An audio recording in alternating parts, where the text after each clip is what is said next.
थोड़ी रखो, माहौल बंद कर, माहौल बंद कर। जब मैं खुद जा रही हूँ आप सभी महानुभावों का चारण शक्तिपीठ पर स्वागत है। ये इस पेज पर मुझे बोलने के ये दूसरा अवसर दिया गया है। इसके लिए मैं ग्रुप के एडमिन का भी आभारी हूँ और आप सभी आदरणीय सज्जनों का भी आभारी हूँ कि आप मुझे इस पेज पर दूसरी बार सुन रहे हैं। आप सभी का हार्दिक स्वागत है। आदरणीय ओंकार सिंह जी लखाऊ साहब का भी मुझे आशीर्वाद मिल रहा है इस पेज पर। शंकर दयानंद जी चारण भी जुड़े हैं। मेरी अगर आवाज़ पहुंच रही है तो मैं अपनी बात बिना किसी औपचारिकताओं के शुरू करूं। आज का विषय है विभिन्न युद्धों में चारण वीरों का शौर्य प्रदर्शन या चारण वीरों की भूमिका।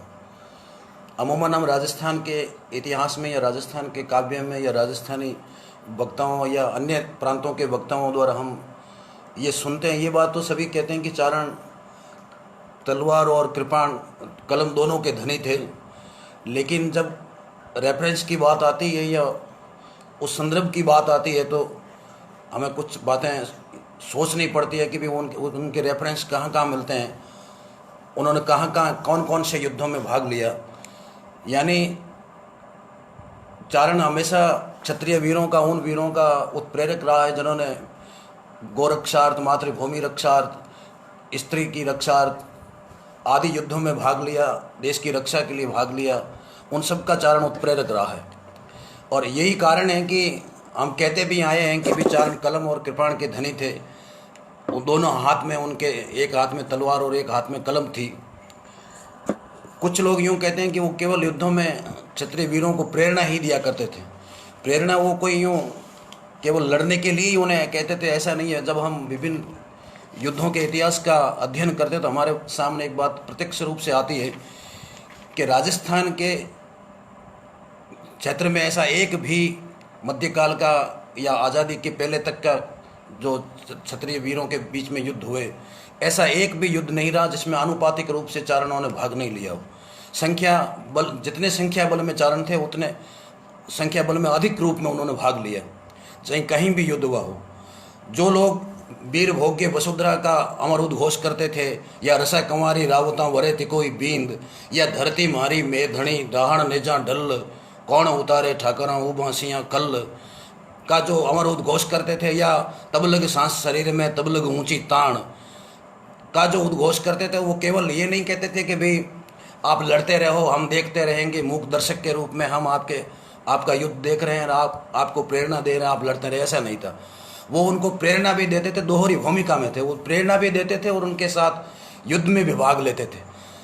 मैं बिना किसी भूमिका के, बिना किसी औपचारिकता के, मैं सीधा सीधा कौन कौन से युद्धों में कौन कौन से चारणों ने भाग लिया उस बात पर आ रहा हूँ।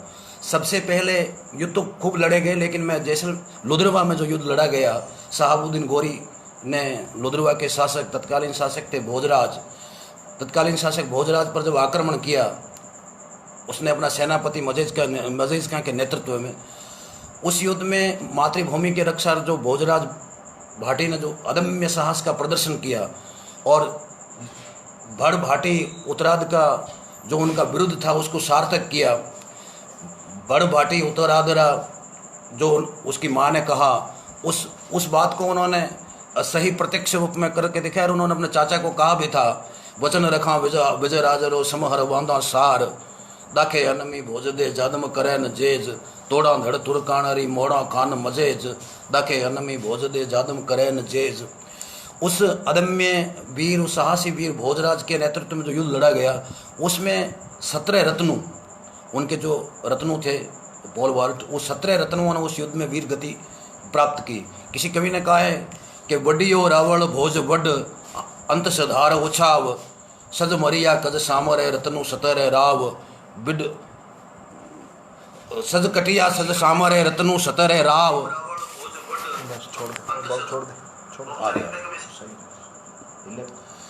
यानी जो भोजराज ने जो अदम्य साहस का प्रदर्शन किया, तो कवियों ने स्पष्ट रूप से कहा कि वे बिडियो रावण भोज वड अंत सधार उछाव, अन सज कटिया सज सामरे रत्नु सतरे राव।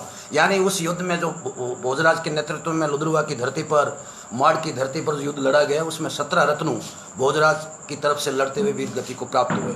इसके बाद में जो युद्ध खूब हुए, विभिन्न प्रकार के युद्ध हुए, लेकिन धर जाता धर्म पलटता त्रिया पड़ता ताव ए तीन दिहाड़ा मरणरा कहा रंग कहा राव। जब अलाउद्दीन खिलजी ने जालोर की जंगी धरा पर आक्रमण किया, कानड़देव का सपूत वीर वीरमदेव के नेतृत्व में युद्ध लड़ा गया।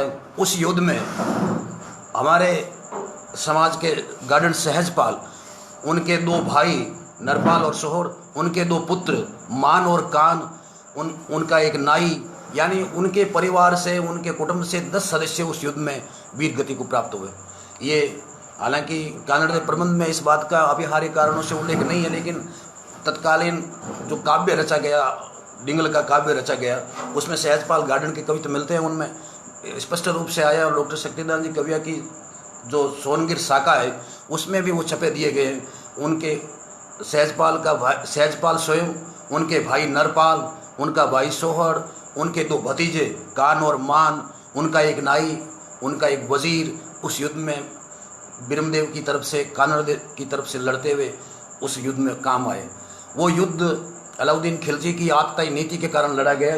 और बांकीदास जी आसिया लिखते हैं कि परणु दीपत सहारी रजवट लागे रोग वर अफचर वीरम कहे जानो सुर पर जोग परणु दीपत सहारी रजवट लागे रोग। आगे जब हम इस बात का देखते हैं कि भी इस मध्यकाल में कौन कौन से और युद्ध लड़े गए, अलाउद्दीन खिलजी जैसलमेर की धरा पर उसने राव दुर्जन साल भाटी था, उस पर आक्रमण किया। और उस युद्ध में सांदू हुफा, उनके पुत्र देवकरण आदि उस युद्ध में उन्होंने भाग लिया। और इस युद्ध में सांदू देवकरण जो बड़ा किशोर वय का थे और उस युद्ध में अदम्य साहस के साथ लड़ते हुए काम आए। जैसलमेर से वो जब रूण की तरफ बढ़ा और रूण के वहाँ के जो तत्कालीन शासक थे सिंहड़देव सांखला, उसकी अदम्य पुत्री को जबरन विवाह उनके साथ विवाह करने के लिए उसने वहाँ आक्रमण किया। उस युद्ध में भी मेहाजी ददवाड़िया, ऊफाजी अलाउद्दीन के साथ थे और इधर से वो मध्यस्थ के रूप में वहाँ उपस्थित हुए। तो वहाँ मेहाजी ददवाड़िया जो ददवाड़े के चारण थे वो सिंहड़देव सांखले की तरफ से लड़े। उनके साथ ही खारी के बारठ सांडल, वो भी उस युद्ध में सिंहड़देव सांखले की तरफ से लड़े। और लड़ते हुए सांडल देव और मेहाजी ददवाड़िया दोनों उस युद्ध में वीर गति को प्राप्त हुए। उसके बाद में जब हम आते हैं, यही अलाउद्दीन खिलजी, इसने जहाँ जहाँ किया, चाहे वो जालोर की धरती पर किया हो, चाहे जैसलमेर की धरती पर किया हो, या अन्यत्र युद्ध किया हो राजस्थान के अंदर, तो वहाँ चारण वीरों ने इस युद्ध में भाग लिया। खानवा का जो युद्ध हुआ, खानवा का युद्ध में जो महाराणा सांगा के नेतृत्व में विभिन्न वो लड़ा गया और राजस्थान के करीबन शासक महाराणा सांगा की सहायता में उनके साथ थे। तो खानवा के युद्ध में भी मानन जी ददवाड़िया लड़ते हुए वीर गति को प्राप्त हो। उसमें हरिदास में हारिया, जमुना जी सोदा आदि उस युद्ध में महाराणा सांगा की तरफ से लड़े, लेकिन उसमें वीर गति मानन जी ददवाड़िया ने प्राप्त की। महाराणा सांगा के कतिपय कारणों से उस युद्ध में हार हुई, लेकिन चारण वीरों ने हर युद्ध में जो मातृभूमि की रक्षार्थ या अपने स्वाभिमान के रक्षार्थ या स्वतंत्र चेतना की रक्षार्थ लड़े गए, उन्होंने उस युद्ध में बखूबी भाग लिया। भाग भी नहीं लिया, अपने प्राण भी न्यौछावर किए। अपने स्वामी की आन बान शान के लिए उन्होंने अपने प्राण न्यौछावर कर दिए।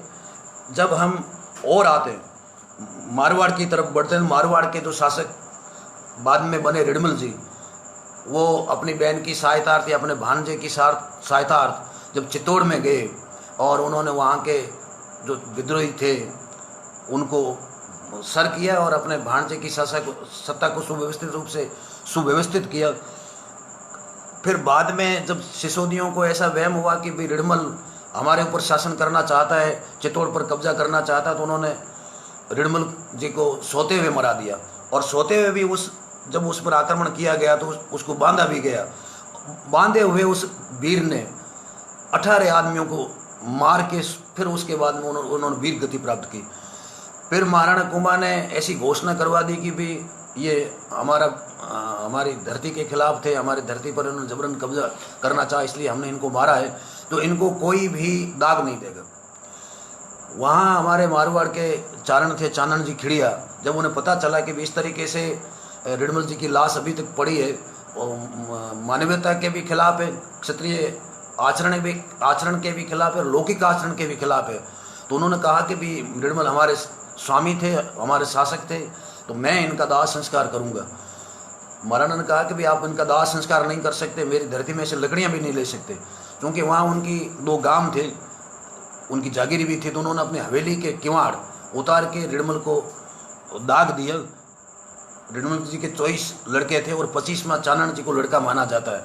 किसी राजस्थानी ने कहा है, कवि ने कहा है कि 24 रिडमालरा धर लाटण है धूत, कीर्त पूत 25 है तू चंद सपूत। तो वहाँ भी उन्होंने स्वामी भक्ति का परिचय देते हुए अपने स्वामी का दाह संस्कार किया, मानवीयता का, लोक मर्यादाओं का, नीतिगत बातों का उन्होंने रक्षण किया। फिर बाद में जब जोधा जी का मंडोर पर शासन हो गया तो उन्होंने वहाँ से बुलाकर चानन जी को गोदड़ा गांव दिए, उनको बड़े सम्मानित किए उनको। उसके बाद में इसी कालक्रम में जब हम आते हैं तो थोड़ा मालदेव जी के शासनकाल में जब हम आते हैं तो हसन अली के खिलाफ जो नागौर में लड़ाई लड़ी गई, उस नागौर की लड़ाई में मेहाजी ददवाड़िया के वंशज चुंडा जी ददवाड़िया, बलूंदा के ठाकर चांदा जी मेड़तिया थे, उनकी तरफ से लड़ते हुए हसन अली के खिलाफ लड़ते हुए उन्होंने अपने स्वामी के पक्ष में उस युद्ध में वीर गति को प्राप्त किया। ये भी हमारे लिए बड़े गौरव की बात है। इसी कालक्रम में हम जब आते हैं गिरी सुमेल के युद्ध की बात करते हैं, चाहे मालदेव का बीकानेर पर उन्होंने जब आक्रमण किया और 1 साल तक वहाँ उन्होंने अपना शासन भी किया, उस कालक्रम में जब हम आते हैं, मैं गिरी सुमेल की बात कर रहा हूँ। गिरी सुमेल के युद्ध में उदयकरण जी साधु ने उस युद्ध में वीर गति प्राप्त की, उस युद्ध में मोकल बारठ ने वीर गति प्राप्त की, उसी युद्ध में काचेलाचारण भाना जी ने वीर गति प्राप्त की। और जब भाना जी ने वीर गति प्राप्त की तो उनके पिता लाखाजी काचेला को मालदेव जी ने लाखाशनी गाम देकर उनको सम्मानित किया। उस युद्ध में उदयकरण भी काम आए, जालप बारठ भी काम आए, जीवा बारठ भी उस युद्ध में वीर गति को प्राप्त हुए और मोकल भी वीर गति को प्राप्त हुए और भानाजी काचेला भी उस युद्ध में वीर गति को प्राप्त हुए। तो उन्होंने बड़े विभिन्न युद्धों के अंदर भाग लिया। जब बीकानेर के शासक कल्याणमल पर जब मालदेव ने आक्रमण किया, उस युद्ध में भी मेहाजी बीठू भी थे, आशाजी बारठ थे, झूठाजी आसिया भी उस युद्ध में थे, आदिचारण इधर से लड़े और उधर से सूजा बीठू वगैरह वो भी उस युद्ध में उन्होंने वहाँ से भाग लिया। बीकानेर की सतह की तरफ से इधर से इन वीरों ने भाग लिया। उस युद्ध में बीकानेर के शासक कल्याणमल जी की हार हुई और राव मालदेव ने वहाँ करीबन 1 साल तक शासन किया। वहाँ कुंपा को अपना शासनाध्यक्ष बनाया, वहाँ कुंपा जी ने 1 साल तक शासन किया। इसके बाद जब हम थोड़ा और इसी कालक्रम में आगे बढ़ते हैं कि भी इसी कालक्रम में थोड़ा मैं यूँ पहला आगे बढ़ गया, मुझे गंगा जी की बात करनी चाहिए थी। गंगा जी के शासनकाल में भी 1-2 चारण बड़े प्रभावशाली हुए। एक तो गोविंद जी चांगावत, वो साधु थे कुंडाला के वो, और एक थे अमराजी खिड़िया। अमराजी खिड़िया तो इतने प्रभावशाली थे कि वो कुछ समय तक जोधपुर के सेनापति भी रहे राव गंगा के समय में, और उन्हें 24 गांवों से मतोड़ा गांव दिया गया। वहाँ के जो पहले मतोड़ा राजपूतों के पास था, तो वहाँ के जो मतोड़ा के ठाकर थे उनको जबरन वहाँ से इन्होंने अमराजी खिड़िया ने निकाला और मतोड़ा पर अपना कब्जा किया। और भी विभिन्न युद्धों में उन्होंने भाग लिया। किसी चारण कवि का एक गीत है कि चारण वट छोड़ी ओ चारणिया देशोता संग दौड़े, मांडे राव गंगोवर माले राव गंगो मंडोवर गंगो और माले अमर मतोड़े, चारण वट छोड़ी ओ चारणिया देशोता संग दौड़े। वो इतने प्रभावशाली थे कि दोनों हाथों से शस्त्र चलाते थे। किसी कारणवश एक युद्ध में किसी राजपूत पर वार करते समय उनके हाथ से अपना भांजा भी वीर गति को प्राप्त हुआ। फिर उन्होंने शस्त्र रखना छोड़ दिया, फिर उन्होंने कोरड़ा रखा वो भी छोड़ दिया, और फिर उस भांजे की हत्या के प्रायश्चित रूप उन्होंने पीपल में जलकर प्रायश्चित किया। अमरा जी बड़े प्रभावशाली हुए। 24 गांवों के जागीर थी उनके पास मतोड़ा, जो ओसिया के पास है मतोड़ा गांव, वहाँ उनकी जागीर रही। वो गंगा जी के सेनापति भी थे और गंगा जी के ही प्रभावशाली सभासद थे गोविंद चांगावत, उन्होंने भी उनके पक्ष में लड़ते हुए वीर गति प्राप्त की। इसी क्रम में जब हम थोड़ा सी आगे आते हैं, अकबर की जब बात करते हैं हम, अकबर ने जब चित्तौड़ पर आक्रमण किया और वहाँ के जो राणा थे उदय सिंह अकबर के भय से या अपनी सुरक्षा के लिहाज से चित्तौड़ का किला छोड़कर सुरक्षित स्थान पर चले गए, तब वहाँ का जो पूरा भार था, वहाँ वो पूरा का पूरा भार बीरमदेव जी मिड़तिया पर आया। और बीरमदेव जी मिड़तिया की सेना में मोड़ी गांव के बरमसूर जी रत्नू थे, उन्होंने बीरमदेव की तरफ से लड़ते हुए उस युद्ध में वीर गति प्राप्त की। किसी कवि ने कहा है कि चारण छतरी भाइयाँ सह जाने संसार, सूरो चढ़ियो चीतगढ़ अंग युद्ध के अधिकार। चारण छतरी भाइयाँ सह जाने संसार, सूरो चढ़ियो चीतगढ़ अंग युद्ध के अधिकार। उस युद्ध में बीरमदेव मेड़तिया की तरफ से लड़ते हुए बरमसूर जी रत्नू ने चित्तौड़ की रक्षार्थ, उस मातृभूमि की रक्षार्थ, अपने आन बान की रक्षार्थ इस युद्ध में वीर गति प्राप्त की। ये भी हमारे लिए बड़े गौरव का विषय है कि ऐसा कोई युद्ध नहीं रहा जिसमें चारणों ने बड़ी अदम्य वीरता के साथ, स्वाभिमान के साथ उन्होंने भाग नहीं लिया हो। अकबर के ही शासनकाल में जब महाराजा मान सिंह आमेर के नेतृत्व में जब पठानों पर आक्रमण किया गया, तो वहाँ नरूजी कविया जो अलूदास जी के लड़के थे, उन्होंने कतलू खान का वध करके उस युद्ध में बड़ी वीरता के साथ वीर गति प्राप्त की। उनके पृथ्वीराज जी राठौड़ के भी गीत बनाए हुए हैं, अन्य कवियों के उनके गीत रेफरेंस मिलते हैं। नरूजी की वंश परंपरा में तो ऐसा तक कहते हैं कि 5 कम 60 नरपाल रा पोतरा 8 पीढ़ी में ही काम आया। यानी एक नरपाल जी कविया के वंशज 8 पीढ़ियों तक करीबन 60 लोगों ने विभिन्न युद्धों में वीर गति को प्राप्त किया। फतेह सिंह जी कविया लिखते हैं कि 5 कम 60 नरपाल रा पोतरा 8 पीढ़ी में काम आया। तो नरूजी कविया की वंश परंपरा बड़े वीर हुए। एक वीर पर हम एक दिन का लाइव प्रसारण कर सकते हैं। इसी युद्ध की हम बात करते हैं, या इस अकबर के कालखंड की जब हम बात करते हैं, तो उसी कालक्रम में एक जैताजी रत्नू हुए। और जैताजी रत्नू धनला के पास उनका गांव था, और जब धनला के लोगों की आतताइयों ने गायों का हरण किया, तो वहाँ के ठाकुरों ने कुछ राजपूतों के साथ जैताजी को भी आक्रमण करने के लिए उनको भेजा, लेकिन उन आतताइयों के भय से अन्य क्षत्रिय वहाँ से भाग छूटे। लेकिन जैताजी ने कहा कि मैं अब भाग नहीं सकता, मैं गायों की रक्षार्थ, अपने स्वामी की रक्षार्थ, अपनी कुल परंपरा की रक्षार्थ मैं इस युद्ध में या तो वीर गति को प्राप्त करूंगा या आतताइयों से गायों छोड़ाकर मैं वापिस इसको ले जाऊंगा। तो कवियों दुर्साजी आडा ने लिखी है, जुड़िया पर्व 5 सारी खा जैता, यानी जो 5 पर्व तुम्हारे सामने उपस्थित हुए, तुमने 5 की रक्षार्थ की, स्वामी की रक्षार्थ की, अपनी आयु की मर्यादा की रक्षा की, गायों की रक्षा की, स्वामी के सुयश की रक्षा की, और अपने आन बान की रक्षा की। 5 पर्वों को तो आपने बड़े धैर्य के साथ, गंभीरता के साथ उन्होंने निर्वहन किया। तो जैताजी रत्नू ने धनले ठाकर की गायों के रक्षार्थ, वहाँ के आसपास के लोगों की गायों के रक्षार्थ युद्ध में वीर किया। उनके भी गीत मिलते हैं हमारे सामने, उनके रेफरेंस है। इसी कालक्रम में जब हम आगे आते हैं, अकबर के कालखंड को हम जारी रखते हैं, तो हल्दी घाटी का युद्ध उस कालखंड का महत्वपूर्ण युद्ध है। और उस युद्ध में जैसाजी सौदा ने वीर गति प्राप्त की, केसाजी सौदा ने वीर गति प्राप्त की, गोवर्धन जी बोक्सा ने उस युद्ध में भाग लिया, सूरज टापरिया ने उस युद्ध में भाग लिया, और महाराणा प्रताप के ही नेतृत्व में जो धर्म की रक्षा या देश की रक्षा जो युद्ध लड़ा गया, उसमें रामाजी सांधू ने भी वीर गति प्राप्त की। तो यानी महाराणा प्रताप की तरफ से जो योद्धा लड़े, उसमें 3 नाम हमारे सामने बहुत प्रमुख रूप से आते हैं, जैसाजी सौदा, केसाजी सौदा और रामाजी सांधू लड़े। उनकी तरफ से सूरज टापरिया भी लड़े, उनकी तरफ से गोवर्धन बोक्सा भी लड़े। मैंने अपने एक छंद में केसा सौदा सुदेशमाला में मैंने लिखा है कि पातल रे ऊपर पातशाह अकबर, दूठ सदे गज ठेल दिया, सदरे पिंड पान सा हसू सूरे, लेस भी बिन झेल लिया, सौदा तिण दी है वंसरा सूरज, केशव जसियो मरण करे, सौदा परिवार सिरो मन सारे, कुल चारण लुल नमन करे जी, ये कुल चारण लुल नमन करे। इस युद्ध में गोवर्धन जी बोक्सा भी लड़े, उस युद्ध में सूरज टापरिया भी लड़े, लेकिन महाराणा प्रताप की आन बान की रक्षा करते हुए 3 चारणों ने इस युद्ध में वीर गति प्राप्त की। जैसाजी सोदा ने, केशवजी सोदा ने और रामाजी सांधु ने।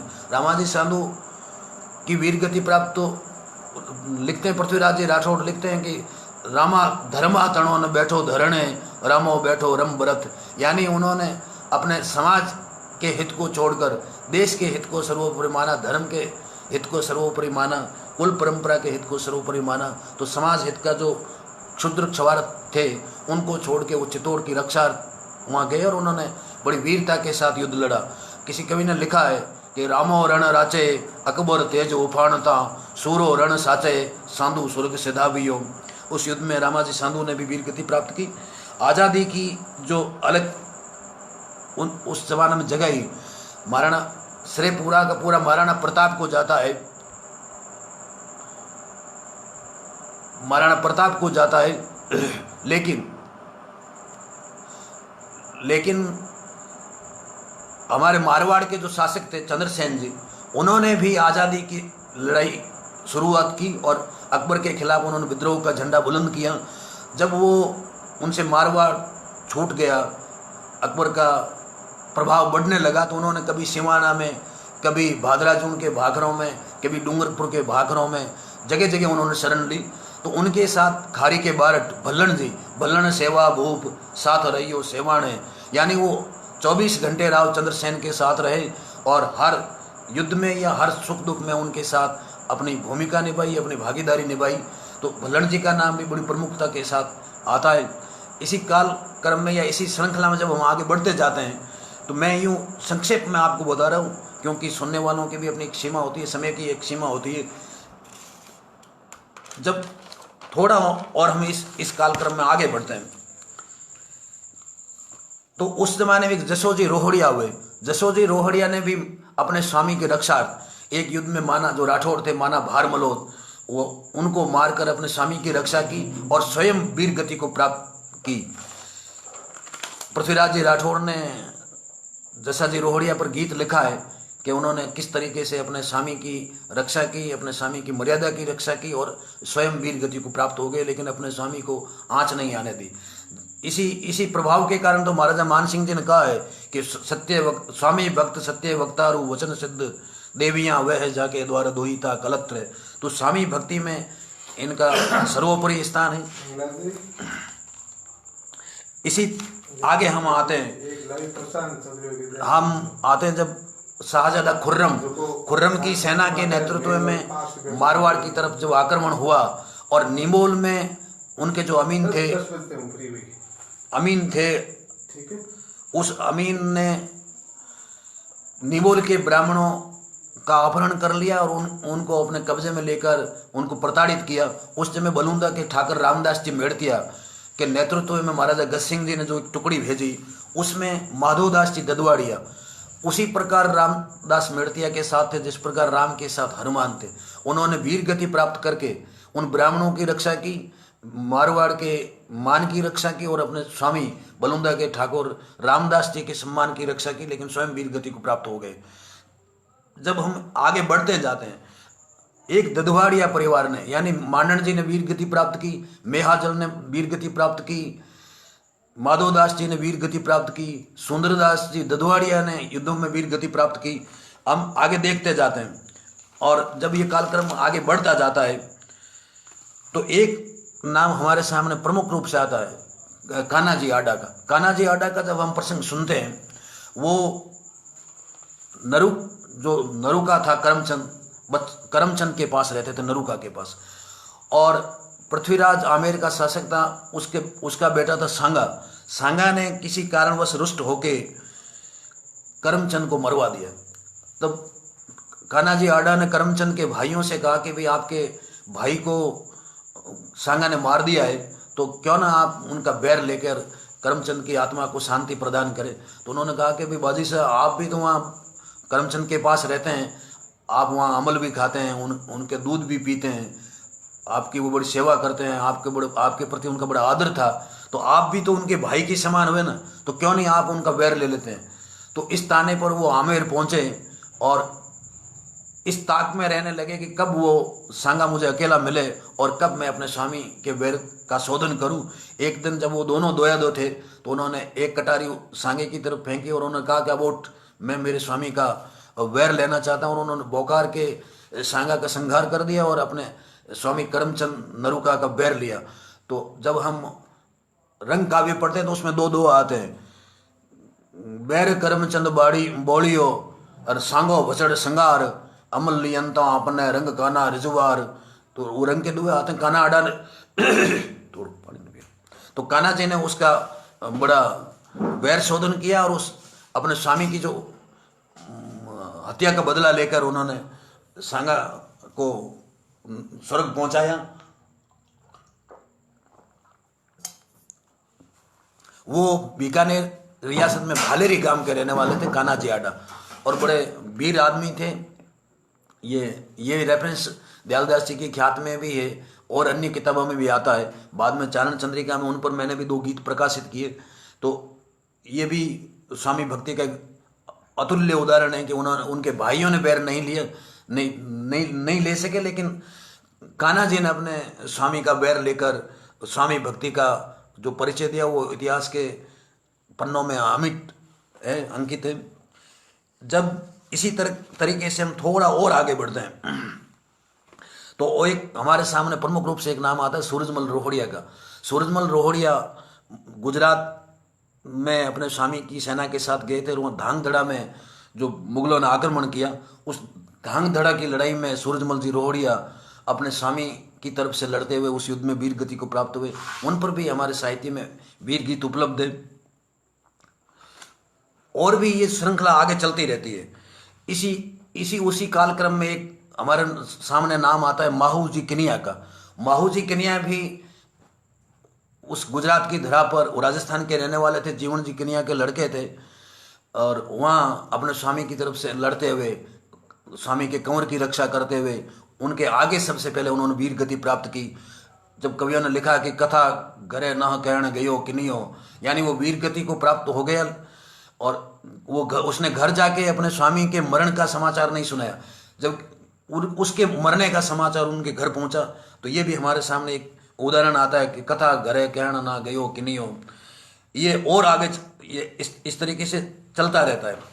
ये एक और जब हम हमारे उसी कालक्रम में हमारे सामने एक जो नाम आता है वो आता है दूधाजी आसिया का।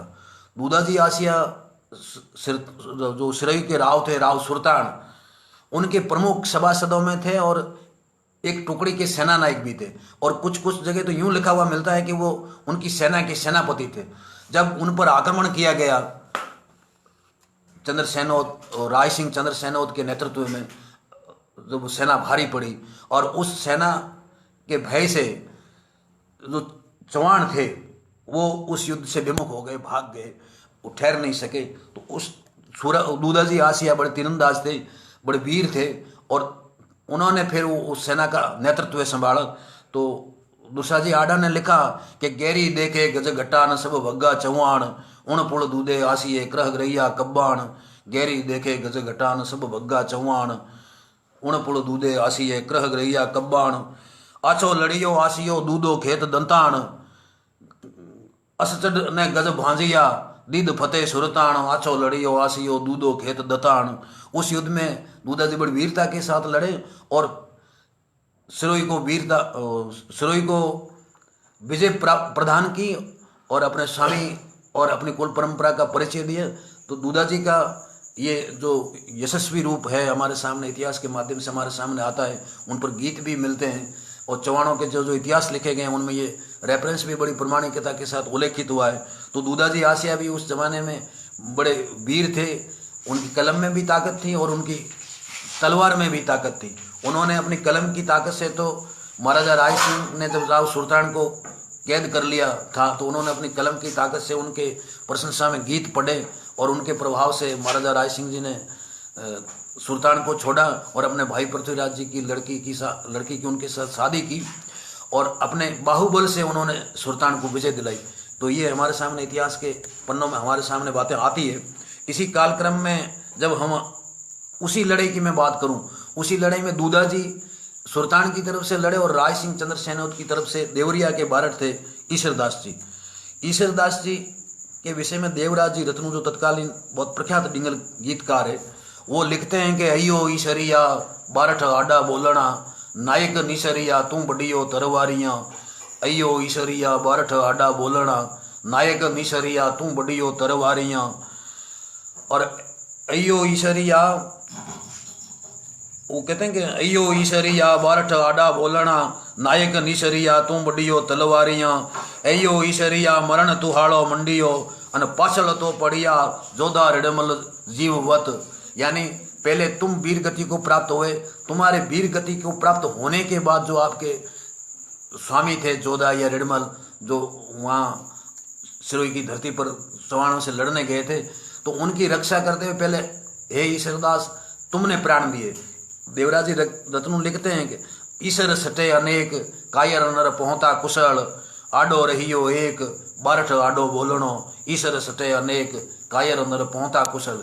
यानी अगर ईश्वरदास उस युद्ध में नहीं होते तो कई कायर मृत्यु को प्राप्त हो जाते, लेकिन उनके आगे रक्षक के रूप में ईश्वरदास ने वीर गति प्राप्त की। उन पर भी मध्यकालीन कवियों ने गीत लिखे, इतिहास में उन गीतों का रेफरेंस है, वो गीत भी प्रकाशित है, जगह जगह मिलते हैं, पांडुलिपियों में है। तो अकबर के कालखंड से जब हम थोड़ा और आगे आते हैं, महाराजा जोधपुर जसवंत सिंह जी के ज़माने में हमें आते हैं, जो उज्जैन की लड़ाई हुई, उत्तराधिकार की लड़ाई हुई, और उस लड़ाई में देवरिया के ही बारठ जसराज जी ने वीर गति प्राप्त की। जगन्नाथ जी जो थे, जगमाल जी खिड़िया मोडरिया के, उन्होंने वीर गति प्राप्त की, और एक दो और चारणों ने उस युद्ध में वीर गति प्राप्त की। मारवाड़ के परगनों में उस युद्ध का जो वर्णन आता है, उसमें नैन सिंह उन युद्धों के नामों को उल्लेख करते हैं कि किन किन योद्धाओं ने उस युद्ध में वीर गति प्राप्त की। जब देवरिया के जसराज जी की वीर गति प्राप्त होने के समाचार महाराजा जसवंत सिंह जी के पास पहुंचे, वो उनके अभिन्न मित्र थे, तो उन्होंने एक दुआ कहा कि हे जसराज, तुम्हारे मरने के समाचार आंखों में पानी नहीं आकर अगर रक्त आता तो लोगों को पता चलता है कि आपकी और मेरी मित्रता कितनी प्रगाढ़ है। उन्होंने कहा कि रत जो आवत रार, यानी अगर वो लाल रक्त आता मेरी आंखों में, वारन आवत वेणवत, वो वेणीदास जी के बेटे थे, कि हे वेणीदास के पुत्र, तुम्हारे मरने के समाचार सुनकर मेरी आंखों में अगर पानी नहीं आकर अगर वो रक्त उतरता तो लोग ये मानते कि तुम्हारे और मेरे बीच में कितनी प्रगाढ़ता थी। कि रत जो आवत रार वेण न आवत वार न आवत वेणवत, साचो हित संसार जद तो मो जानत जसा। और देवरिया के ही गिरधरदास जी जो बारठ थे, वो अमर सिंह जी जब आगरे की किला उन्होंने वीर गति प्राप्त की, तो आगरे के किले में अमर सिंह जी की तरफ से लड़ते हुए, उनकी स्वामी भक्ति में लड़ते हुए गिरधरदास जी देवरिया ने वीर गति प्राप्त की। ईश्वरदास जी ने सिरोही में वीर गति प्राप्त की, और वहीं के जसराज जी ने उज्जैन की जो धर्माट की लड़ाई हुई उसमें वीर गति प्राप्त की। जब महाराजा मान सिंह जी के जमाने में श्यामदास जी वो जो कवि हुए, और अपरिहार्य कारणों से मान सिंह जी की उन पर कुछ नाराजगी हो गई या उनका कुछ काम नहीं हो पाया, तो उन्होंने एक गीत कहा कि एक गीत गाता कि भाई देवरिया का जो आयो काम ईश्वरो आबू, जसमत काज उदीर्ण जसो, गिरधर पड़े दिल्ली रम गाहे, कहो चूक अवसाण किसो। कि मेरी ऐसी कौन सी चूक है, मेरे तो जो बड़ेरे थे निरंतर सतत वंश परंपरा में आपकी सेवा में, जोधपुर की सेवा में वो अपना बलिदान देते आए हैं। तो वो एक लंबा चौड़ा गीत है, इतना ही मैं आपके सामने उदाहरण दे रहा हूँ कि भाई कहो चूक अवसाण किसो, कि आयो ईश्वरदास आबू की लड़ाई में काम आए, वो जसवंत सिंह जो जसराज थे वो उज्जैन की लड़ाई में काम आए, गिरधरदास थे वो अमर सिंह की लड़ाई में काम आए। तो हमारी ऐसी कौन सी चूक रह गई जो आप मेरी बात को बराबर तवज्जो नहीं दे रहे हैं या मेरी बात को महत्व नहीं दे रहे हैं। फिर महाराजा ने उनका बड़ा सम्मान किया। इसी जब हम आगे बढ़ते हैं तो एक और हमारे सामने एक नाम आता है नरूजी सौदा का। नरूजी सौदा का हमारे लिए इतना गौरव की बात है कि जब महाराणा राज सिंह थे उदयपुर, और महाराणा उदय सिंह वो जो राज सिंह जी ने चारुमती के साथ शादी की, और शादी करके वो उदयपुर आए। उदयपुर आने के बाद में औरंगजेब ने अपने सेनापति रोहिल खां के नेतृत्व में उदयपुर पर सेना भेजी। जब महाराणा राज सिंह जी को उनके हितैषियों ने, उनके जो शुभचिंतक थे, उन्होंने सलाह दी कि भी आप यहाँ से किसी सुरक्षित स्थान पर चले जाए, मुगलों की सेना बहुत ज़्यादा है, तो उदयपुर का किला एक बार आप खाली कर दें, कहीं सुरक्षित स्थान पर चले जाए। वो जाने लगे तो उनके साथ उनके कुटुंबिक आदमी थे या अन्य जो वीर थे वो भी जाने लगे। जब नरूजी सौदा को भी कहा गया कि वारसी आप भी सुरक्षित स्थान पर चले, तो उन्होंने कहा कि भी मैं यहाँ का पोल वारट हूँ, यानी इस पोल का रक्षक हूँ मैं, और इस पोल को मैं अकेली नहीं छोड़ सकता, इसको मैं लावारिस नहीं छोड़ सकता, मैं इसका वारिस हूँ, क्योंकि यहाँ इस पोल के कारण ही मेरा इस उदयपुर की धरती पर इतना सम्मान है। तो मैं इस पोल को ऐसे रोते हुए, बिलखते हुए या उदासीनता की स्थिति में या डरपोक की स्थिति में मैं इसको नहीं छोड़ सकता।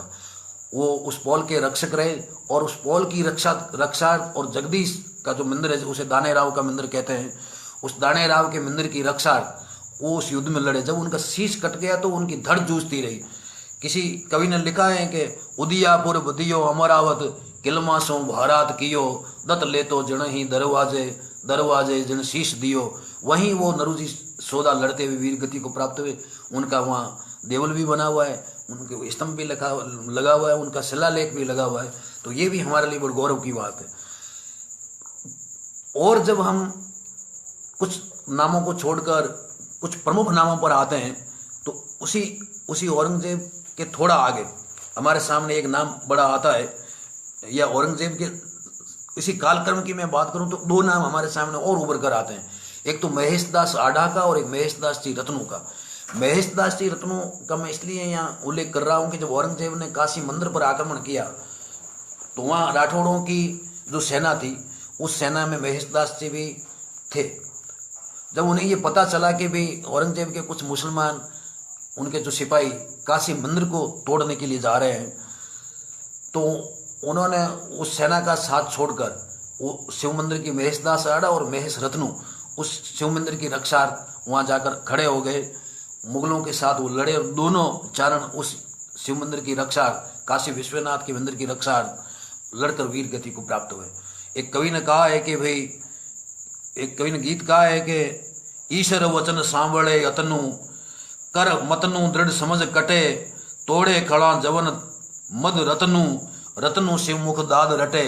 यानी महेश दास रत्नों को लड़ते हुए महेश ने स्वयं दाद दी कि मैं कुछ कर नहीं सका, हे महेश तूने मेरी रक्षा अपने प्राण न्यौछावर करके अपने जीवन को सार्थक किया।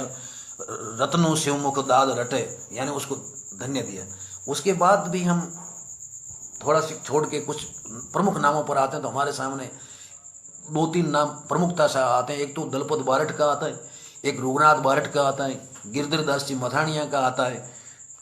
दलपत जी बारठ तो हमारे लिए इतने गौरव का विषय है कि वो जिस धरती से उन्हें देश निकाला दिया गया, उसी धरती के या उसी शासकों की तरफ से उन्होंने लड़ते हुए वीर गति प्राप्त की। जब उन्होंने जोधपुर के शासक भगत सिंह जी, जो अपने पिता के हंता थे, और उन्होंने अपने जो चामुंडा के मंदिर में उन्होंने पांडे का बलिदान दिया, और वहाँ उनके पास जितने लोग खड़े थे उन्होंने खमा खमा कह के उनको प्रोत्साहन दिया, उनकी प्रशंसा की। लेकिन दलपत जी बोले नहीं। उन्हें पूछा गया कि आप बोल नहीं रहे हो, ऐसी इस बलिदान में कोई कमी रही या मैं बराबर कुछ कर नहीं पाया, क्या कारण रहा? तो उन्होंने कहा कि भी जिस हाथ से बाप कट सकता है वह भगत हो वाही भगत, अन वाकी वा तरवार बाप कटे जन बाहु वहाँ भैंसेरो की बार। जिस हाथ से बाप कट सकता है उस हाथ से भैंसा कटना कोई महत्वपूर्ण नहीं है। तो उन्हें जब देश निकाला दिया गया तो बीकानेर आ गए महाराजा गज सिंह जी के पास। लेकिन जब उन्हें पता चला कि भगत सिंह के लड़के विजय सिंह पर मराठा ने आक्रमण किया है और उनका मराठों की तरफ से जो उनका फ्रांसीसी सेनापति है ड्यूक, वो बड़ा तोपची है, तो महेशदास के नेतृत्व में जो सेना जोधपुर के महाराजा विजय सिंह जी ने भेजी, दलपत जी को बीकानेर रहते हुए पता चला कि भी जोधपुर पर संकट आ गया है और यहाँ अब मेरा रहना सुरक्षित नहीं है, क्योंकि हर व्यक्ति का नैतिक कर्तव्य होता है कि मातृभूमि पर संकट आए तो वो आराम से नहीं बैठे, देश की रक्षा के लिए अपने प्राण दे। तो तो जब जाने लगे तो उनके साथ उनके छोटे भाई का एक बेटा भी था विजय करण, वो दोनों बाप बेटे उस युद्ध में जाने लगे। तो किसी लोगों ने कहा कि भाई आपको तो जोधपुर की धरती से देश निकाला हुआ है, आप वहाँ जाके क्या करेंगे? तो उन्होंने कहा कि देश निकाला मुझे रहने के लिए दिए गए, मैं वहाँ रह नहीं सकता, लेकिन देश की धरती के लिए मैं मर तो सकता ही हूँ। तो वहाँ वो दोनों गए। दलपत जी की तो इतनी उज्जवल वंश परंपरा रही कि कुंडली में एक छपे में मिलता है कि काके आस करन देह छाड़ी डिगरण ने निज पितु जगन्नाथ वो मृत गाया हरण है समर चंद शील वे रतन विष खाय रहाणो बल्लण सेवा भूप साथ रहियो सेवाणो। ये इनके जो पूर्वज थे, चाहे उनके काका आसकरण जी थे, चाहे उनके पिता जगन्नाथ जी थे, चाहे उनके पूर्वज चांदा जी थे, चाहे उनके पूर्वज रतनदास जी थे, चाहे उनके पूर्वज सांडल जी थे, चाहे उनके पूर्वज अक्खा जी थे, चाहे उनके पूर्वज भाणा जी थे, सभी के सभी बलिदानी वीर थे। यानी गायों की रक्षा, मातृभूमि की रक्षा, अपने स्वामियों की रक्षा, इन वीरों ने समय पर बलिदान दिए। तो कवि ने कहा कि भाई आपने उन वीरों की जो उज्जवल परंपरा थी, उस उज्जवल परंपरा को और उज्जवल किया मेड़ते की धरती में बलिदान देकर। दला भलो मरण पर्व देखियो, यानी आपने उस पर्व को उज्जवल कर दिया, उस पर्व को आपने सार्थक कर दिया लड़के। मैं थोड़े नाम और छोड़ के मैं आगे आ रहा हूँ कि और हमारे इस कालक्रम में कौन कौन से ऐसे नाम थे जो प्रमुख रूप से हम आज आपसे मैं साझा कर सकूं। इसी कालक्रम में मैं थोड़ा आगे आ गया। औरंगजेब के ज़माने की मैं बात करूं तो उस समय हमारे सामने एक प्रमुख नाम आता है मानदान जी रत्नू का। मानदान जी रत्नू बीकानेर के शासक महाराजा करण सिंह जी, जिन्हें जय जंगलधर पातशाह की उपाधि थी, जिन्होंने आतताई औरंगजेब के जाजों को तोड़ा। जब औरंगजेब ने यह विचार कर लिया कि मैं सभी देशी रियासतों के शासकों का धर्म परिवर्तन करके पूरी प्रजा का धर्म परिवर्तन करवा दूंगा, जब महाराजा करण सिंह जी को ऐसा पता चला तो सबसे पहले उन्होंने आतताई औरंगजेब की जहाज़ों पर कमाड़ा चलाए और जहाज को टुकड़े टुकड़े कर दिए। उनके साथ थे मानदान जी रत्नू, जो सरवा के रत्नू थे। फिर बीकानेर की तरफ आ गए और महाराजा करण सिंह की सेवा में रहने लगे। जब दक्षिण में महाराजा करण सिंह जी थे तो उन पर एक साथ 5 यवनों ने हमला किया। उन 5 को मार कर मानदान जी ने वीर गति प्राप्त की। तो फिर महाराजा करण सिंह जी ने उनके वंशजों को दांतली गाम देकर सम्मानित किया। किसी कवि ने लिखा है कि भारी तेगा किया भल 5 जवन एक पात दाखा रतनु दांतली इड़ जेते अखियात। भारी तेगा किया भल 5 जवन एक पात दाखा रतनु दांतली इड़ जेते अखियात। रतनु कीधा रीतरा भल तेगा पंच भाव शोभा रखी सूर में इड़ पर अमर नाम। यानी उन्होंने 5 यवनों को मारकर अपने स्वामी करण सिंह जी की रक्षा वीर गति प्राप्त की। फिर उनके वंशजों को दांतली गाम देकर महाराजा करण सिंह जी ने सम्मानित किया। ये भी हमारे लिए गौरव का विषय है। जब हम मतीरे की राड़ की तरफ आते हैं, जो इन्हीं महाराजा करण सिंह जी के और अमर सिंह जी के बीच में हुआ, तो इस लड़ाई में भी नागौर की तरफ से चांदाजी बारट और उनके काका राजसी बारट अमर सिंह जी की तरफ से लड़कर वीर गति को प्राप्त है। चांदा जी तो अपना गोना लेकर, वो सीलवा उन्होंने शादी की थी और अपना गोना लेकर वो अपने गांव की तरफ जा रहे थे। जब उन्होंने बीकानेर और नागौर की सीमा पर उन्होंने देखा कि दोनों तरफ से सेना खड़ी है और लड़ने के लिए आतुर है, तो उन्होंने कारण पूछा। तो उन्होंने बताया कि भाई ये मतीरा वो नागौर की धरती में उग गया और फाड़े वो बीकानेर की धरती की तरफ जा रहा है। दोनों में ये विवाद है कि भाई वो कह रहा मतीरा मेरा और वो कह रहा मेरा मतीरा है। फिर मतीरे की लड़ाई हुई तो चांदा जी ने कहा भाई एक मतीरा, ये तो साड़िया का खज है, एक मतीरे के लिए आप इतने राजपूत लड़के मर जाओ, ये अच्छी बात नहीं है। तो उन्होंने कहा बाजी साहब आप गोना लेकर आए, आपको मृत्यु का भय लगता है, क्योंकि आपको लगता है कि मुझे नागौर की तरफ से युद्ध करना पड़ेगा, मैं जीऊँगा कि नहीं जीऊँगा, संसारिक सुख भोग पाऊँगा कि नहीं भोग पाऊँगा, इसलिए आप ऐसी कायराना सलाह दे रहे हैं।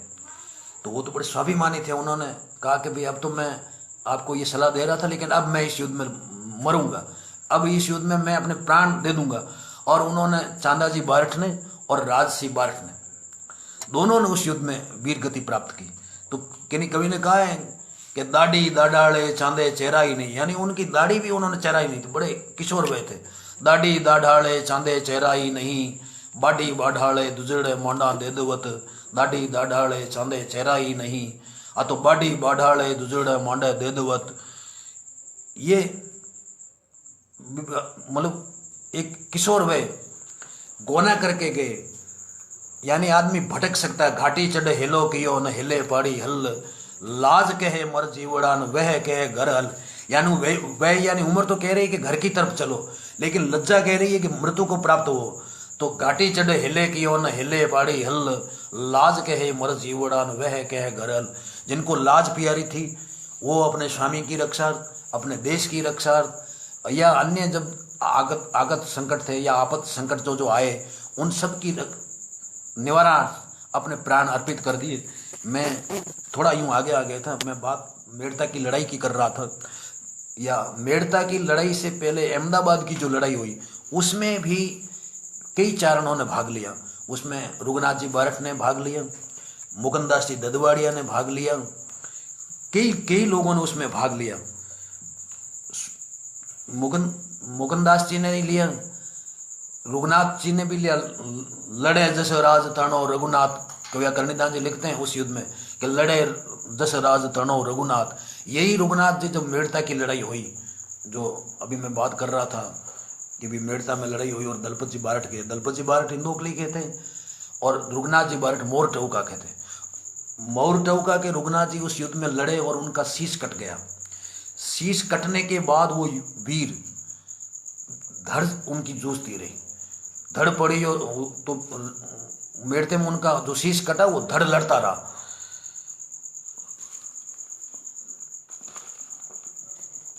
दुए भी मिलते हैं, रंग बारठ रघुनाथ धड़ धड़ सिर पड़ियो धड़ जूझियो रंग राड मेड़ते हद बताया हाथ, सिर पड़ियो धड़ जूझियो रंग बारठ रघुनाथ।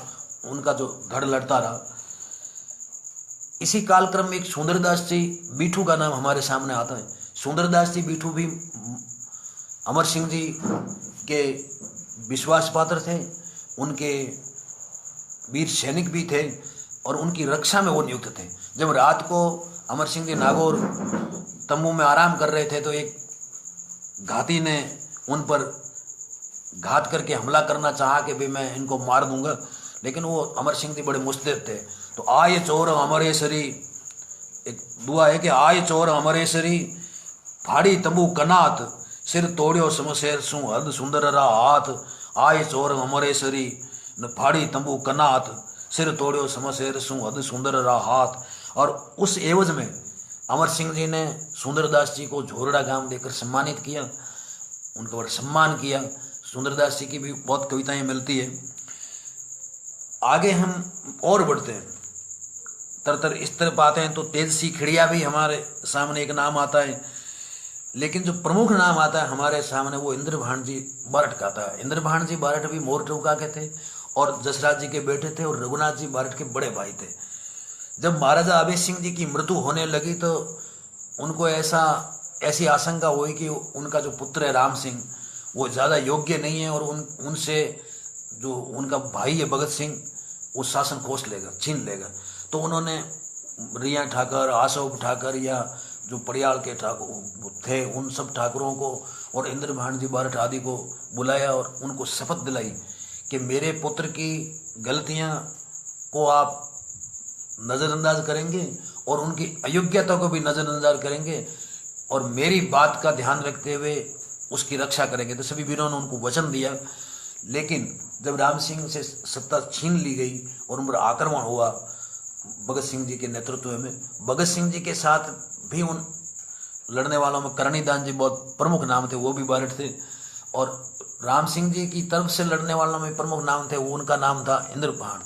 वो उस युद्ध में बड़ी वीरता के साथ लड़े। किसी कवि ने कहा है कि जसावत कायरो पणो न जनावे फरू के बायरो जते फुरना, कि जब तक उनकी नकतूणियों में सांस है, जब तक श्वासा आ रही है तो जसराज का पुत्र कायरता नहीं लाएगा, बड़ी वीरता के साथ लड़ेगा। और हम आगे आते हैं थोड़ा अगर हम आगे आते हैं अहमदाबाद की लड़ाई, तो मैंने आपसे बात ही की उसमें खेत सी साधु उसमें लड़े, बगता जी खिड़िया उसमें लड़े, अमरा जी आहानिया उसमें लड़े, नवल जी मेहारिया उसमें लड़े, मुकंदास जी ददवाड़िया लड़े, रुगनाथ बारठ लड़े, इनके साथ और भी कई योद्धा लड़े। लेकिन मैं इससे आगे आ रहा हूँ। ये बात तो मैंने आपसे साझा कर ही ली। मेड़ता की लड़ाई में मैंने आपसे की, उसमें पद्मा जी भी लड़े, रुगनाथ बारठ भी लड़े, ये भी मैंने आपसे बात कही। दलपत बारठ भी लड़े, उनके जो वंश परंपरा थी उनका भी मैंने आपको थोड़ा थोड़ा यूँ परिचय दिया मैंने। मराठों ने हमारे इस राजस्थान पर कई बार आक्रमण किया, तो उसमें भी चंडावल ठाकर के साथ शिव के जो सहसकरण जी थे या तेजकरण जी साधु थे, बड़ी वीरता के साथ लड़े। उनके गीत उपलब्ध है हमारे सामने रेफरेंस के रूप में, वो भी बड़ी वीरता के साथ लड़ रहे। लेकिन अंग्रेजों के ज़माने में जो हमारे सामने जो मुख्य नाम हमारे सामने गर्व के साथ जिस नाम को हम ले सकते हैं वो गिरवरदान जी साधु का आता है। बडलू में विद्रोही सेना और अंग्रेजों के बीच में लड़ाई हुई। उस लड़ाई में जो वीरता की डींगे हाँक रहे थे या वीरता का जो डिडोरा पीट रहे थे वो भाग गए, लेकिन गिरवरदान जी साधु बड़ी मुस्तैदी के साथ इस युद्ध में लड़े। किसी कवि ने कहा है कि बड़लू धमगज बाजियो, कहा है कि भाई नर दूजा तो नाटका तरवर पत्ता तैम, अरे सांदो तू रही हो सदर गिरवर गिरवर जैम। नर दूजा तो नाटका तरवर पत्ता तैम, सांदो तू रही हो सदर गिरवर गिरवर जैम। तो गिरवरदान जी साधु जो अंग्रेजों से टक्कर लेगी उस युद्ध में, उस योद्धाओं की श्रृंखला में हमारे सामने ऐसा हमारा नाम है जिस पर हम गर्व कर सकते हैं। भदोरा के साधु थे, कवि भी थे और बड़े वीर थे। आगे हम बढ़ते हैं। मैं कुछ अब नामों का ही आपके सामने यूं उल्लेख करके इस बात को विराम दूंगा। उससे पहले मैं आपसे दो नाम और साझा करना चाहूँगा। एक नाम है, दोनों ही नाम कुशल जी रत्नों के, दोनों अलग अलग गांवों के थे। तो उन्होंने कहा कि एक तो कुशल जी रत्नों थे जिला चारणवास के, नाथा जी रत्नों के पुत्र थे, और दूसरे कुशल जी थे चौपासनी गांव के, वो उग्रा जी रत्नों के पुत्र थे।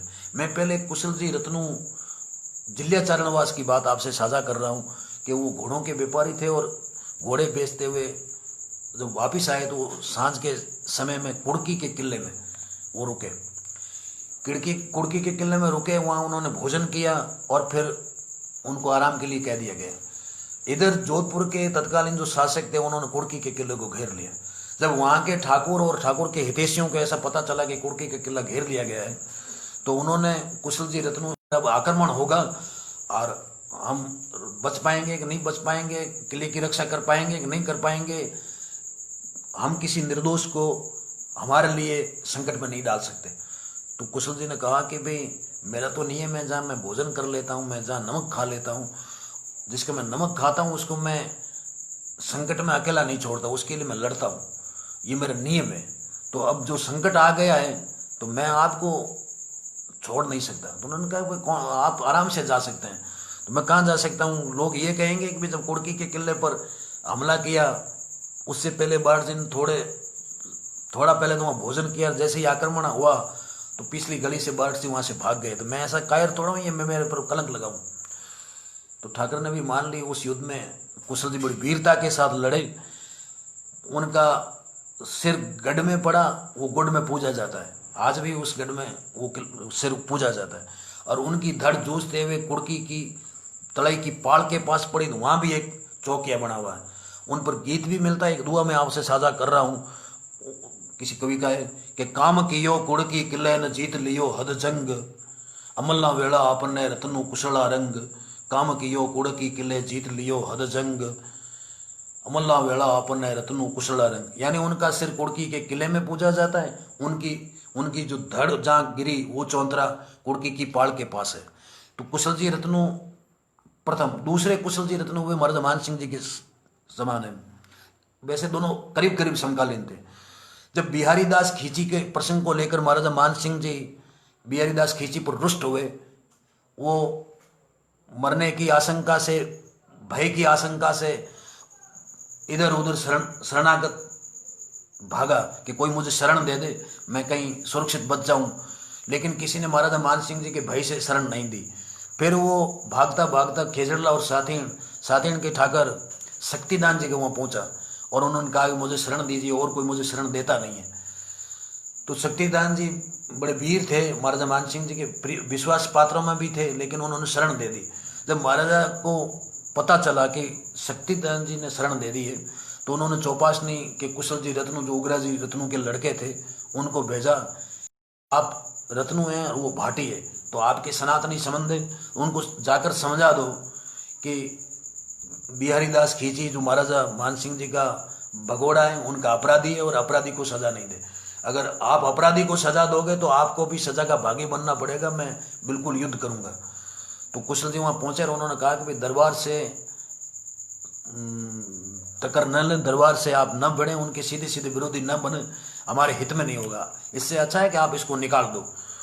तो शक्तिदान जी ने कहा कि ये सलाह तो आपने हमारे सनातनी संबंधों के, हमारे हितैषी के कारण दी है, क्योंकि आप मैं राजपूत हूँ और आप चारण हैं, तो अब मुझे आप एक चारण के नाते सलाह दीजिए कि मेरे जो आदमी शरणागत आ गया है उसको लेकर मुझे क्या करना चाहिए। तो उन्होंने कहा कि भाई अगर आप राजपूत है और ये आपकी शरण आ गया है, तो फिर तो सती पयो हर कृपण धन पड़सी हाथ मुआ के हर केस भमंग मन शरण आई सुहड़ा, सती पयो हर कृपण धन पड़सी हाथ मुआ, फिर तो आपको इसकी रक्षा करनी चाहिए।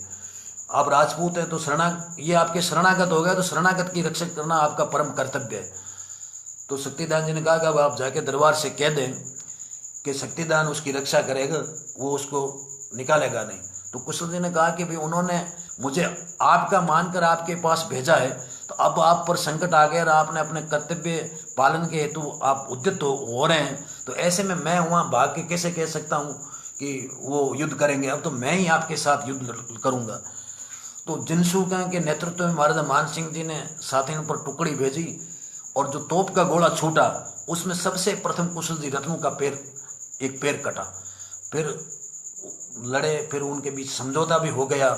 महाराजा ने शक्तिदान जी के गांव या उनकी जागीरी कायम रखी, लेकिन कुशल जी रत्नू को जो वासनी दे रखी थी या ये उनको दूसरा जो गांव दे रखा था उन्होंने जब्त कर लिया। उनका गांव वापस नहीं छूटा, लेकिन उन्होंने उसकी परवाह नहीं की।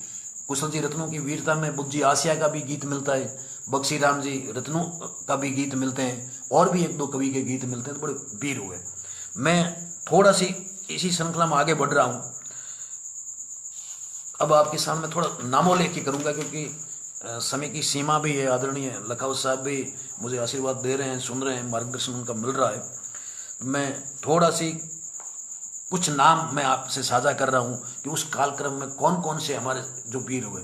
एक प्रमुख नाम आता हमारे सामने अमराजी खिड़िया का। अमराजी खिड़िया की वीरता को लेकर तो हरनाथ जी कोठारी तक ने गीत लिखे, दूसरों ने तो लिखे ही लिखे, लेकिन हरनाथ जी कोठारी ने भी लिखे।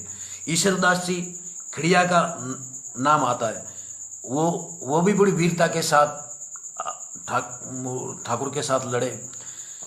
करनीदान जी भीमखंड का भी नाम हमारे सामने आता है। उन पर तो इतने गीत लिखे गए। मानदान जी मेड़ू ने भी लिखा, दानाजी मोतीसर ने भी लिखे, जैत जी वो ना आढ़ा ने भी लिखा, कई कवियों ने लिखे। 8-10 गीत ईश्वरदास जी खिड़िया की वीरता पर मिलते हैं। करनीदान जी भीमखंड पर भी मिलते हैं। सुंदरदास जी ददवाड़िया जो बनुंदा के थे उन पर भी गीत मिलते हैं, वो भी वीरता के साथ लड़े।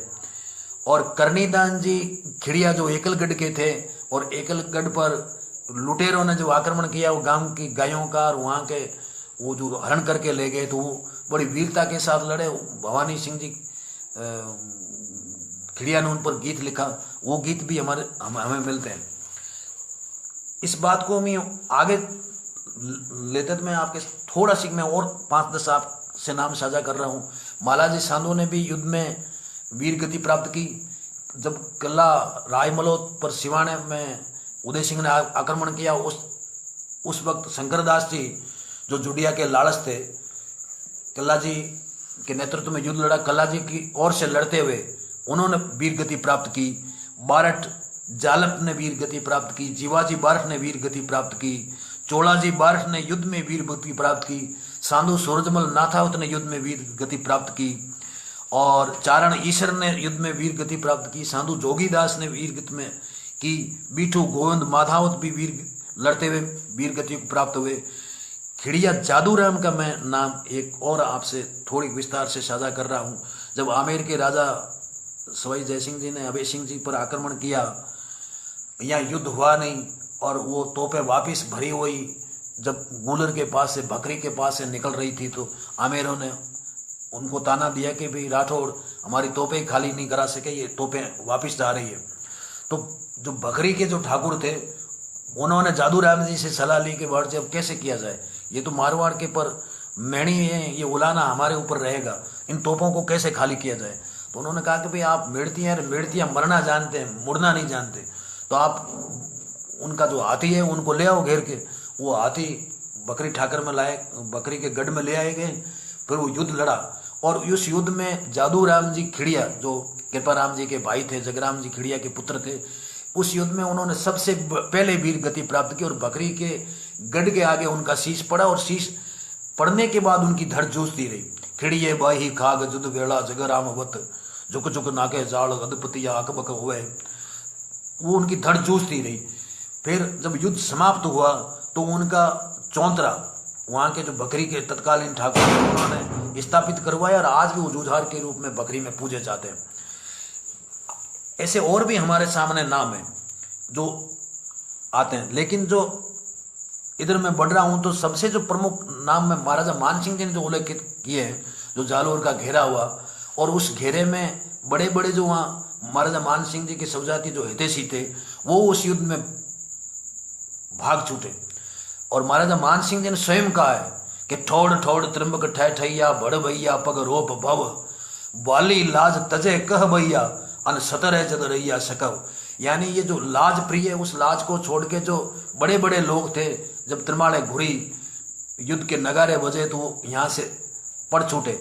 लेकिन ऐसी विषम समय में भी, ऐसे संकट के समय में भी मेरे साथ 17 चारण बड़ी दृढ़ता के साथ डटे रहे, वो कहीं नहीं गए। उन्होंने कहा कि सुध जुगतो वनसूर पीतलो हरियंद सांदू, बारठ भैरू दान दान उमो वड नांदू, इंदो कुशलो मेघ मया रामो रतनु रंग, पन्नो एक पन्नो आसियो नवल लालस कवियो नग, गार्डन भोप खिड़िया उभे केहर साहेब कारणा, महाराज अगर घेरा मही जोदान किले पायो सुजस चवड़े एते चारण, सुध जुगतो वणसूर पीतलो हरियंद सांदू, बारठ भैरू दान दान उमो वड नांदू, इंदो कुशलो मेघ मया रामो रतनु रग, एक पन्नो आसियो नवल लालस कवियो नग, गार्डन भोप खिड़िया उभे अन केहर साहेब कारणा, जोधान किले पायो सुदर्शन चवड़े एते चारण।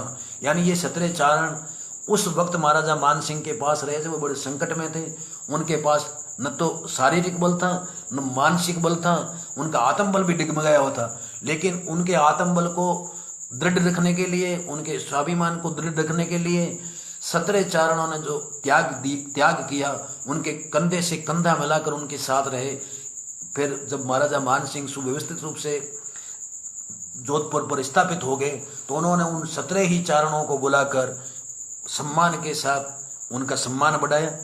और भी चाहे हम आगे बढ़ते हैं, वर्तमान तक आते हैं, तो वर्तमान तक के युद्धों में भी देवल का भी नाम आता है वर्तमान में। लेकिन मैं मध्यकाल तक की अभी बात कर रहा हूँ कि मध्यकाल में ये हमारे लिए बड़े गौरव की बात है कि हम उन वीरों का न तो लेखा जोखा कर पाएँ, न विधिवत रूप से, न हम उनके गीतों का संग्रह कर पाएँ, न उनके नामों का संग्रह कर पाएँ। ये हमारे लिए बड़े गौरव का विषय है कि आज तक जितने भी राजस्थानी वीर गीत संग्रह छपे हो, चाहे किसी भी आदमी ने संपादित किए हो, लेकिन मैं बड़े खेद के साथ इस बात को आपसे साझा कर रहा हूँ कि वीर गीतों में जिन लोगों ने उन वीरों के साथ युद्ध किया, तो एक वीर का तो उस वीर गीत के संग्रह में आप गीत संग्रहित हुआ है, लेकिन उसी युद्ध में जिस दूसरे चारण वीर ने उस युद्ध में भाग लिया, उस वीर गीत को हम उस गीत संग्रह में से नहीं दे रहे। तो कहीं न कहीं हमारी उस छोटी मानसिकता का भी पता चलता है कि वीर गीत का संग्रह करते हुए हमने वीरों को श्रेणियों में बांटा।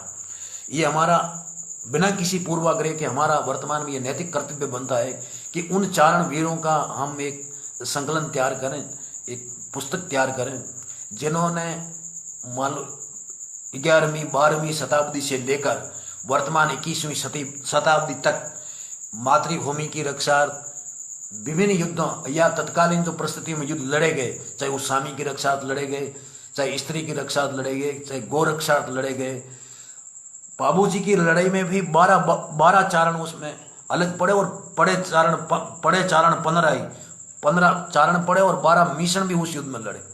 तो विभिन्न युद्धों में जो चारणों ने भाग लिया, उस वीरों का न तो हम संकलन कर पाए, न विधिवत रूप से हम जनता तक वो नाम संप्रेषित कर पाए कि चारण न केवल कलम के धनी थे, वो कृपाण के भी उतनी ही प्रखरता के साथ उसके धनी थे। दोनों हाथों ने उन्होंने सिद्ध हस्ता से चलाए, एक हाथ से उन्होंने कलम चलाई और दूसरे हाथ से कृपाण चलाई। आपने मुझे अमूल्य समय दिया, बराबर आपने मुझे समय दिया, आदरणीय देवीदास जी ने, लखावत साहब ने, और भी ये कुमेर साहब वगैरह सुन रहे हैं। मैं आप सभी का हार्दिक आभार व्यक्त करता हूँ। और मेरी इसमें कुछ यूँ त्रुटियाँ रह गई या मुझे कुछ अगले, मैं आपसे इस पेज के माध्यम से एक बात और आपसे साझा कर रहा हूँ। अभी मैंने संक्षेप में नाम बताया, इस अगला जब कभी चारण शक्ति पेज पर मुझे यह अवसर उपलब्ध करवाया जाएगा तो मैं कुछ और वीरों के गीत भी मेरे पास है संग्रह किए हुए, और उनकी कुछ गौरवमय कथाएं भी है। तो मैं चाहता हूं कि 2-3 ऐसे चारणों की कथाएं आपसे साझा करूं जिन्होंने त्याग के साथ अपना सर्वस्व निछावर कर दिया, उनका वो कोई स्वार्थ नहीं था। तो ये आपने मुझे समय दिया, सुना, और आगे भी आप मुझे इतना ही स्नेह देंगे। अगली बार मैं आपके सामने कुछ एक अगला एपिसोड लेके यूँ उपस्थित होऊंगा, कभी इस पेज पर मौका मिला तो। आज तो मैंने केवल आपसे नाम साझा किए कि कौन कौन से वीरों ने किस किस युद्धों में भाग लिए, ये भी मैंने कोई 5-10% बताए। हम नैन्सी की ख्यात, चाहे मारवाड़ की परगनों की ख्यात, या और भी जो इतिहास पढ़ते हैं तो विभिन्न नाम हमारे सामने आते हैं। अभी भी हमें संकलन करने की आवश्यकता है। लखावत साहब का मार्गदर्शन मिलता रहा तो इस पर भी एक किताब तैयार की जाएगी कभी, कि किस किस वीरों ने किस किस युद्धों में किस किस तरीके से भाग लिया और कितनी वीरता उन्होंने प्रदर्शित की।